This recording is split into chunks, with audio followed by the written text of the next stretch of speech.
Alisin niyo ang anumang samaan ng loob, galit, pag-aaway, pambubulyaw, paninira sa kapwa, pati na ang lahat ng uri ng masasamang hangarin.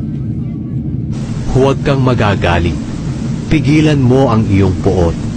Ni huwag kang mababalisa, dahil ito sa iyo ay makakasama.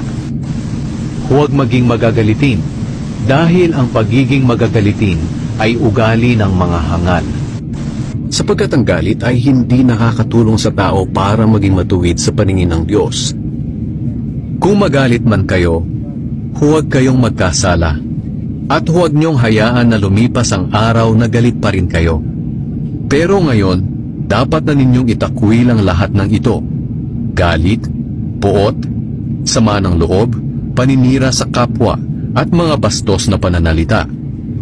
Sa halip, maging mabait kayo at maawain sa isa't isa, at magpatawad kayo sa isa't isa, gaya ng pagpapatawad ng Diyos sa inyo, dahil kay Kristo.